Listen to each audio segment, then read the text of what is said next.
All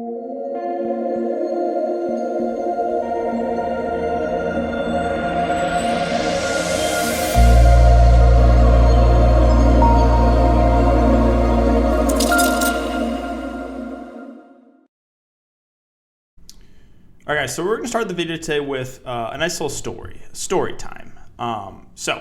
Okay, here we go. I have played JaVale McGee every single slate except for one so far when DeAndre Ayton has been out. The one time, it was 2 or 3 slates ago, was the only time he stayed out of foul trouble and he smashed and played 26 minutes. Every other slate, I have played JaVale McGee the last 3-ish slates at very low ownership.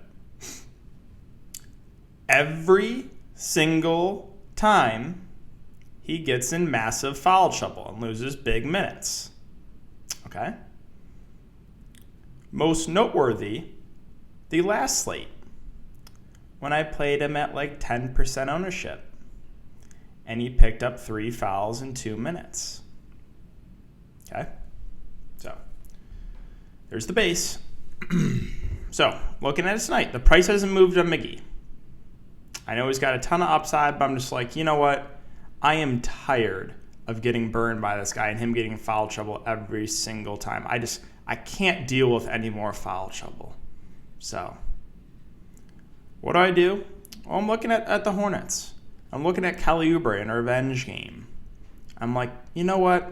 Yeah, he's boom or bust, but I think this is one of those games he could really boom against a small ball Warriors team. Revenge game narrative. So, I pivot from JaVale McGee to Kelly Oubre because I can't deal with the foul trouble, right?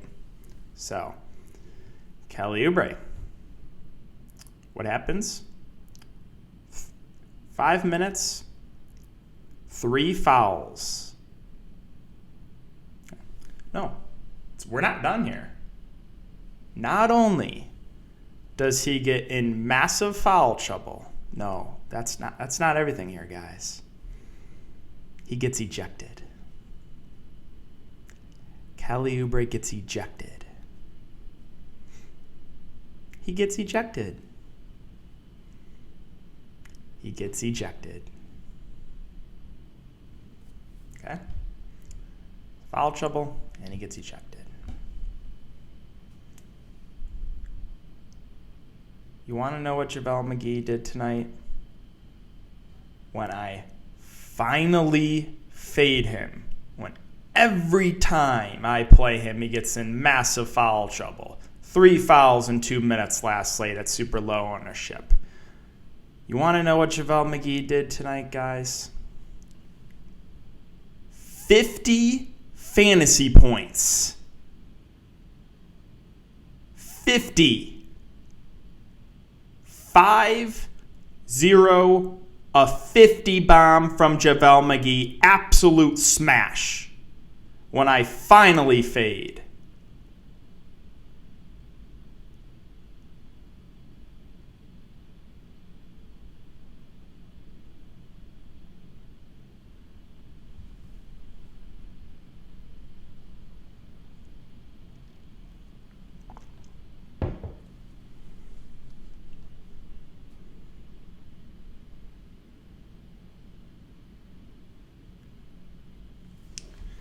Okay, but welcome, guys, to my channel for your first time watching. My name's DK. I'll be talking about the 11-game slate, and if you're interested in signing up for premium content, I have info down below for NFL, NBA, and esports package. And then I would like to thank the sponsor of the video, PrizePicks. PrizePicks is a player prop site where you can take over, under, on fantasy points or straight up points, rebounds, assist. You can also mix and match sports. So if you guys want to try out PrizePicks, make sure to sign up and use my code DKDFS. It's DKDFS, all one word. You'll get a 100% match up to $100. Okay, so before we get into players and the prices, again, let's look back at my lineup. So still ended up cashing in tournaments. Also the Blazers Nuggets game, 6-point spread in Vegas. Who cares? Massive blowout. Massive blowout. McCollum, Simons don't play the fourth. Neither does Jokic. Oubre gets ejected and still end up cashing. James Robinson, Earl doesn't.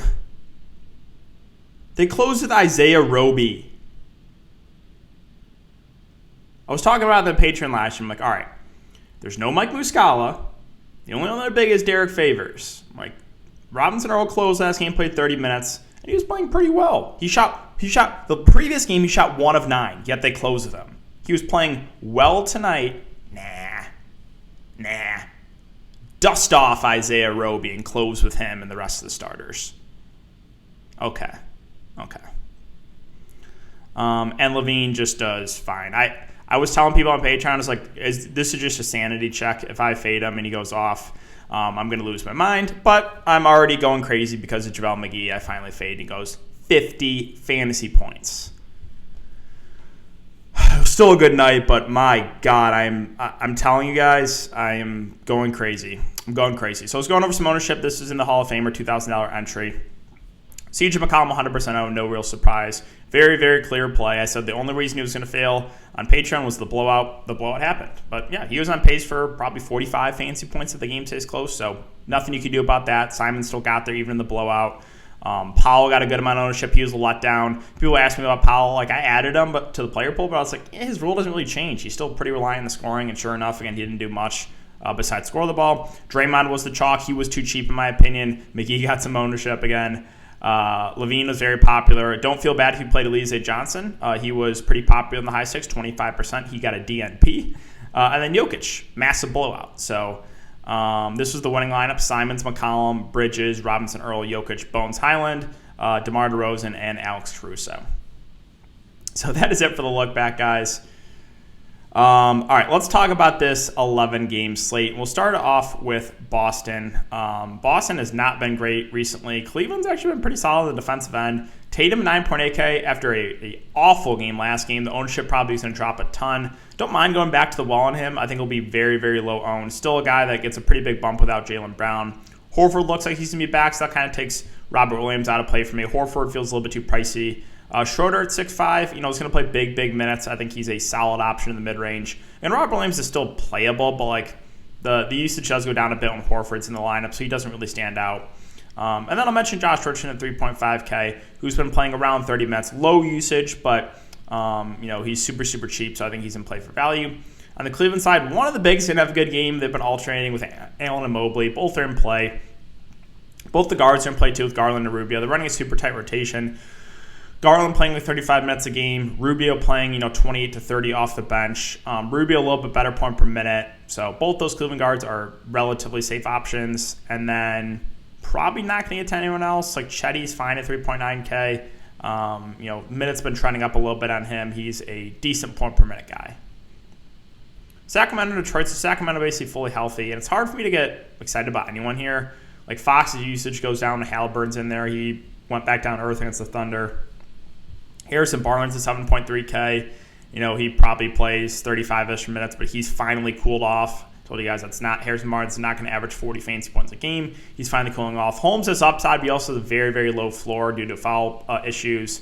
And no one else really stands out. So the Kings are kind of a fade for me. On the Detroit side, so Grant, Sadiq Bey, I'm going to pass on. Cade Cunningham got injured, went back to the locker room, still finished the game. Started really slow, but went for 24.5 fantasy points. I think he's a solid option. The only issue is he's not handling the ball as much as I would like. Killian Hayes finally had a good game for 40 fantasy points. He'll be, I think, relatively popular in this next slate because of recency bias, so people are going to see the 32 and the 40 fantasy points. All I'm going to say is, be careful. Like, Killian Hayes has been really, really bad this year besides, that last game. So both the Piston guards are in play with Cade and Killian Hayes. Isaiah Stewart viable as well, but this guy's always in foul trouble too. If he can stay out of foul trouble, I think he plays 30 minutes, which would make him a decent option, but I don't think I want to deal with that headache on an 11-game slate. Moving on to the Pelicans and the Wizards. So Ingram came back, played limited minutes, played 29 minutes, but they got the W. Keep an eye on the news. So there's no limit for Ingram. He's a viable secondary or viable contrarian spend up. Jonas Valanciunas, I like the spot here against an undersized Wizards front court in Gafford and Harrell. Even with Ingram back, he's still pretty high usage guy. So still fine paying 9.1 for Jonas Valanciunas. The rest of the Pelicans, though, there's not much here. With Ingram back, I'm probably going to stay away. On the Wizards side, so once again, we have no Bradley Beal. So Dinwiddie and Kuzma going to lead the way in the offense.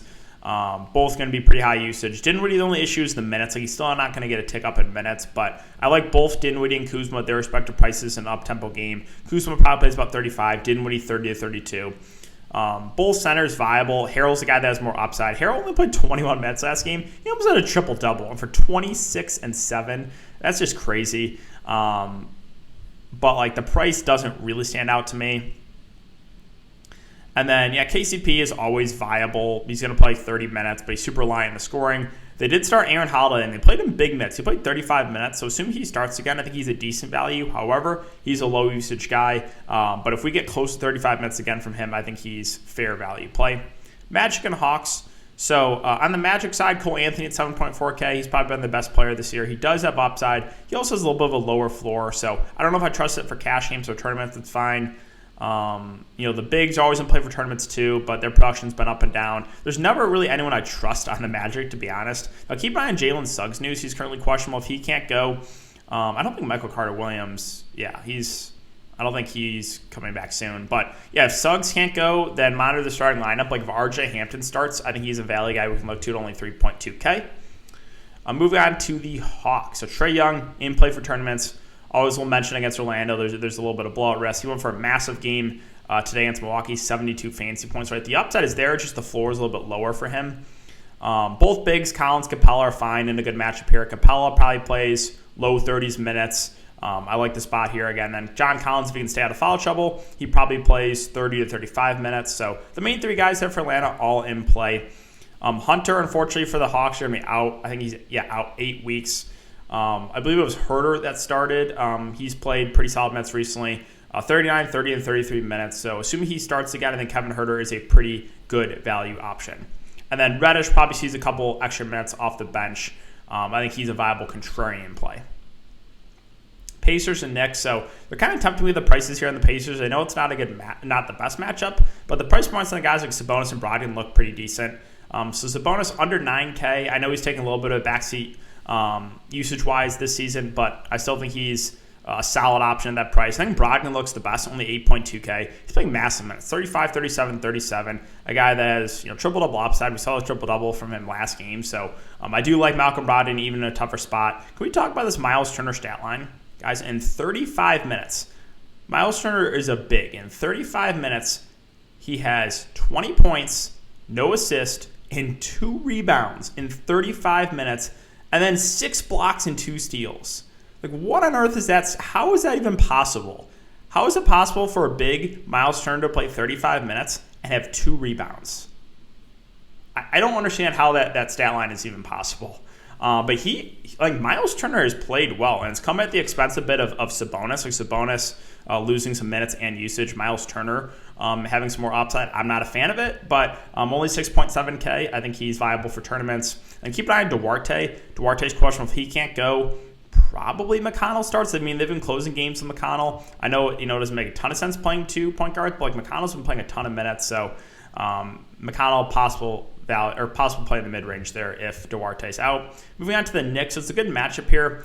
Randall, back-to-back really bad games, 26, 27 fantasy points. I'm not super worried about it. However, the price hasn't really dropped a ton. He's only 9.7, so in play, he'll play big minutes, but, again, the production last couple games has been a little bit worrisome. Kemba had a big game last game. That was a revenge game area of usually one of the point guards will have a good game, but an 11 gamer, I'm probably not going to go there.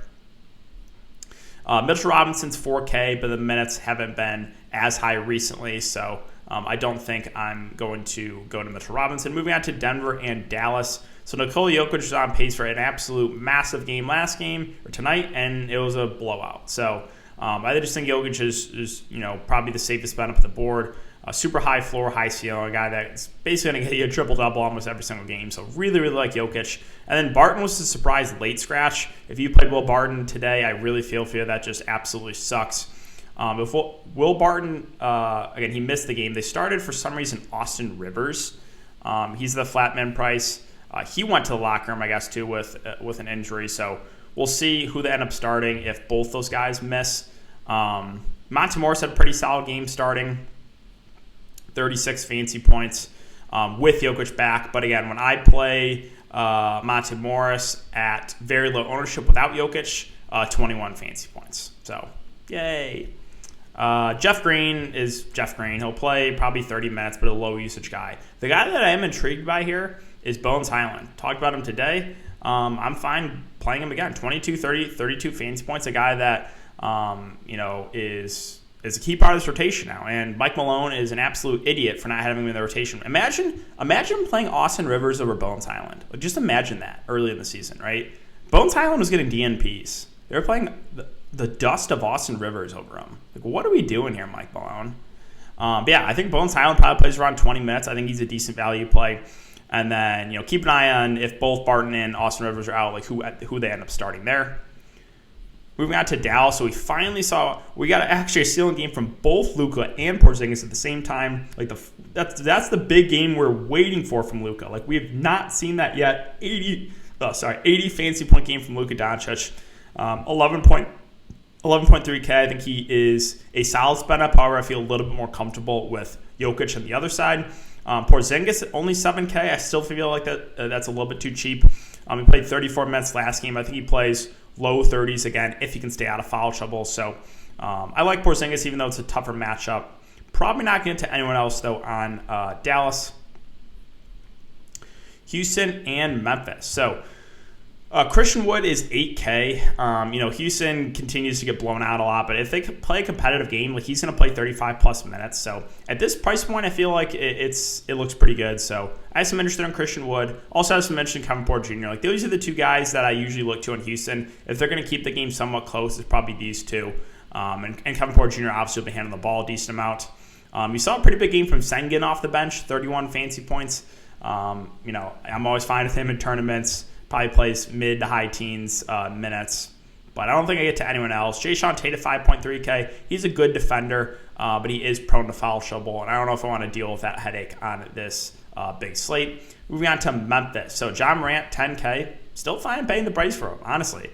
He should be about 10K. He's playing 35 plus minutes. He's a guy that has a triple-double upside. I almost went for triple-double last game. So I'm perfectly fine going to 10K John Morant. Dylan Brooks, I'm going to pass on at 6'5". Triple J last game shot like 1 of 8 and only played 22 minutes. Steven Adams, I make him a core player against Minnesota because I'm pretty sure he's going to play big minutes against big front court. No, they go to Brandon Clark and close with Brandon Clark. But against the Pelicans, he plays 37 minutes and absolutely smashes. Okay. So if I knew Steven Adams was going to play over 30 minutes, I would like him.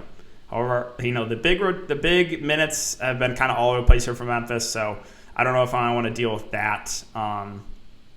Bane Melton taking a little bit of backseat with Dylan Brooks back. Dylan Brooks will be relatively high usage, so I don't know if I get to anyone else here on Memphis. Phoenix and Minnesota. So DeAndre Ayton ruled out. Probably not going to play again tonight. Well,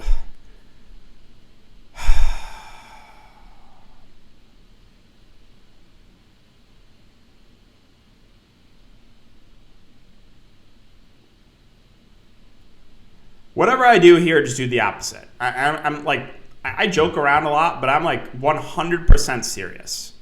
Whatever I do here, do the opposite. Okay? If I play JaVale McGee, lock him into foul trouble. If I fade him, he's going for 50 again.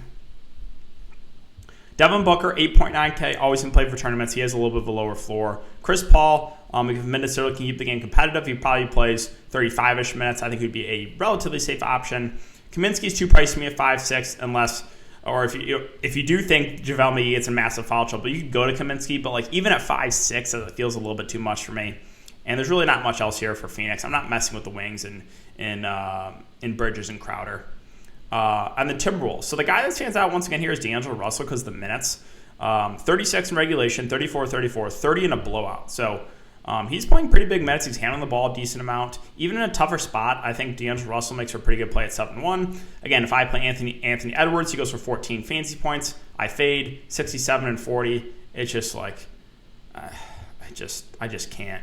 Karl-Anthony Towns, if Aiden can't go, should be able to have his way. However, he's taking a little bit of a step back usage-wise here. So more of a tournament-only play for me. And then Pat Beverly, assuming he starts again, I think is a safer option. Last game, kind of throw that out the window, was a massive blowout. I think a competitive game, we probably get around 30 minutes from Pat Beverly.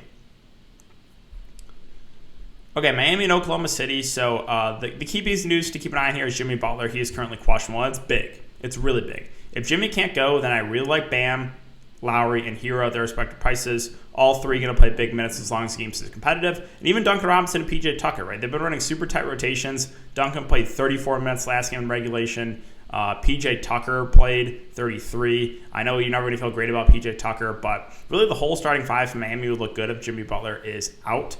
If Jimmy Butler is in, then there's not a ton I love. I think Bam should be able to have his way against the front court. Jimmy coming back from injury, I don't know if I'd pay $9K for him. Plus, you got the potential for the blowout. So the Jimmy news is massive. On the Thunder side, tough matchup here. There's not much for me. Shea and Giddey are passes. Again, Robinson Earl is what I'm talking about. He shoots 1 of 9, and he actually closes the game against the Kings. Playing relatively well here against Brooklyn, doesn't close. They go to Isaiah Roby when I play him. Yeah, okay. Okay, cool story there. Yeah, so there's not much here for the Thunder. Raptors and Blazers. The key piece of news to keep an eye on is Van Fleet. He's questionable. Now, he was able to practice, so my assumption is he'll be good to go. If he is good to go, it's a good matchup, but I don't know if there's one player that really stands out. Fred would probably be my preferred option, I guess. Like Fred and Siakam, just because I think they play massive minutes. There's no longer a limit on Siakam. Both are in good matchups. So I think it would be Fred and Siakam, the two guys that would look decent. I think both play, again, 35-plus minutes in a close game. 8-3 and 8-4, solid. OG, going to take a little bit of a step back usage-wise with those two healthy. Same with Scotty Barnes. Gary Trent Jr., I made a last-second pivot last slate from Gary Trent Jr. to Cade Cunningham. Gary Trent Jr. started like 7 of 7 on fire, and once again, I was going crazy. He's always viable, but again, he has to hit his shots to get value. And then Boucher, 3.3K, he's questionable. He played a little bit of the backup 5 run, but I just don't think we have to go there in this slate. Moving on to Portland. So monitor the status of Damian Lillard. It was a back-to-back. We'll see if he'll be available for this one. He did not play tonight. If he can't go, fine, going right back to McCollum and Anthony Simons. McCollum was on pace for a pretty solid game, and it was just a massive blowout. So, again, just don't even care. Would fine be going right back there. And Anthony Simons, 3.5K, it's just too cheap, right? So both those guys look really, really good. Powell, again, doesn't really get a massive bump, but he's viable. Maybe gets a few extra shots up.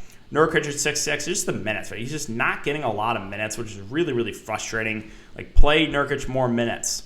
Nasir Little has played pretty well last couple games. He's only 3.8K. If there's no Dame, again, I think Little is a decent value play too. And finally, Chicago and the Lakers. So Vucevic is going to be out for a little bit. And this is going up against a big front court in the Lakers. So you would think like Tony Bradley probably has to play a decent amount here. Now, he played 24 minutes tonight, didn't do a ton, but assuming he starts again, I think Tony Bradley is a safer value play just because I think they're going to need him out there against a big Lakers front court.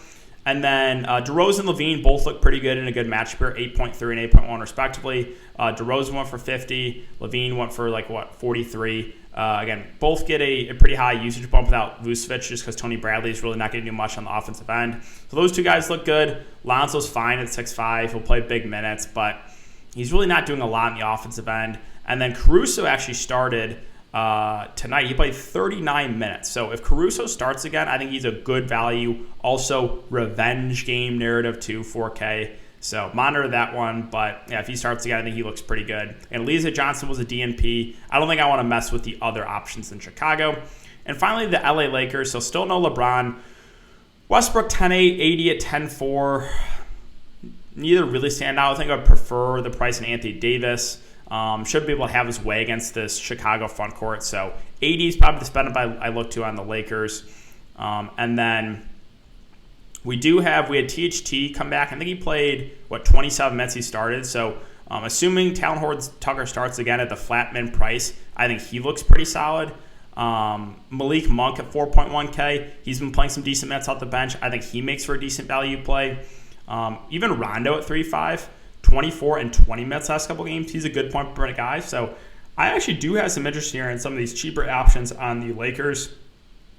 Melo's always in play at 5'3", but he has to hit his shots to get value. So he's always just a secondary option for me.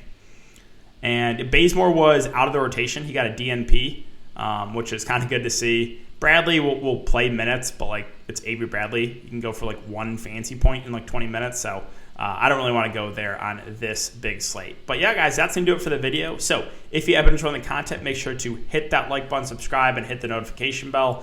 I will be doing a YouTube live stream tomorrow, so make sure to check that one out, guys. It'll be a general Q&A style answering some questions. But thanks again. Have a great night, and I'll see you all tomorrow in the live stream.